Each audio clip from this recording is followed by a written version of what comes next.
Well, welcome back. Now, tomorrow will be a big day for almost all of our Iowa schools in the TV6 viewing area as they head back to school for the 2024 school year, including the Davenport Community School District, which is the largest school district in our viewing area. And joining us this morning to tell us more is Davenport Superintendent TJ Schneckloth. Good morning. Thank you for joining us this morning. Good morning. Thanks for having me here. Yeah. Now, TJ, last year when you and I were talking about going back to school, you had a shirt. It said, because of kids. You know, do you have a shirt plan for this year, or are you going to start a tradition? I think I'm going to start a tradition and keep wearing that shirt. That's exactly the reason why we're in this business, and it really does send a message. That's why we're here. So I think I'm going to keep wearing that one. For sure. That's awesome. That's a good one. So how excited are you and your staff to kick off the school year? It's hard to describe how excited we are with all the wonderful things that we've got going on in our district. To start off with, we have, you'll notice around town, we've got billboards up of exciting things that are coming all across our town, and so that excitement is relaying back into the classroom. And not only do we have our facility upgrades that we've got, but we've also got our tools for our teachers. We've over the last 2 years upgraded our curriculums at the tune of about $7 million. So all that training is occurring right now. We're putting the state-of-the-art tools back in our teachers' hands, and it's a very exciting start to the school year. Now, you mentioned about some of those facility upgrades. Can you talk a little bit more about those? And obviously, it's exciting to get new things for students and staff. Absolutely. So right out of the chute, you're going to notice that we're doing athletic turfs at each one of our high schools, and that started first at Davenport North High School. And then following behind that, you're going to see a brand new Sudlow, and then following behind that, you're going to see a brand new Smart, brand new buildings coming to those areas, and then a really good renovation at North.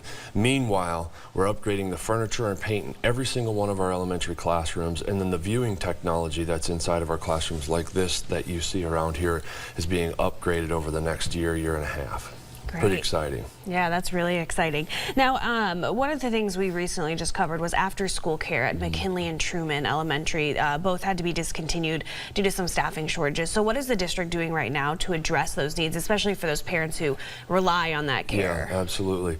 So one of the things that makes it incredibly difficult is finding the staff members to work in those after-school programs. Our Stepping Stones program is such a wonderful program, and it is vital to each one of those each one of our school areas. So what we're doing right now is we're partnering with organizations in the community, trying to help our families bridge those gaps. But right now, it is a struggle in some of our areas to find the workers for the after-school programs. So our coordinators are trying to tap into places like St. Ambrose, things of that nature. So the work continues to try and provide that resource for our families. Now, obviously, you guys aren't the only ones dealing with that. That's something that everybody across the nation is dealing with, and not only schools, but really any job. Now, talking about helping students and staff, the mental health issue, that's a big issue for a lot of people. What do you guys have in place, and how are you guys approaching that for not only students, but staff as well?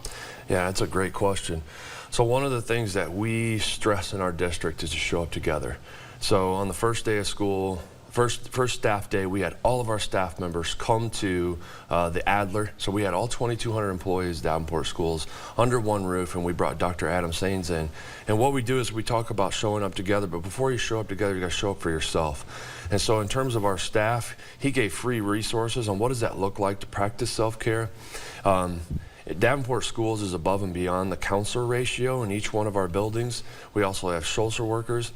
And also in our community, we have wonderful resources. An example, Family Resources has wonderful examples that we can help our students and families connect to, that they can help build a plan for their family if they are experiencing troubles. The other thing that we're doing is we are implementing a brand new life skills curriculum, how to show effort, how to initiate how to be a good citizen, but also how to deal with things when they're difficult and tough, which is a life skill that all human beings need to learn. So those are some of the things that we're doing inside of our district. For sure. And since COVID, something that's happened nationwide is chronic absenteeism. That's been a big issue facing a lot of districts. And so what's the district doing just quickly to address that issue? That's right. We're sticking with that theme, showing up together. Strive for less than 5. So we have a campaign out right now. Let's not miss a day in the first 30 days. And so we have a task team inside of Davenport Schools working to do this. we're going to take the positive approach first. We're going to reach out. We're going to reward those students and families that are showing up together. They're showing up on time. They're showing up every single day. And then we're going to start reaching out and putting plans in place. We're going to look at what are the barriers getting in the way of families of getting to school.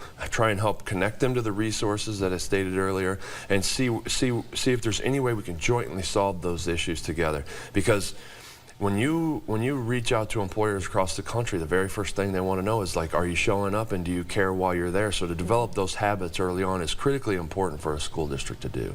All right, great. Well, thank you so much for joining us this morning, and we look forward to the start of the school year. Yeah, it's an honor to be here. Thank you. Yeah.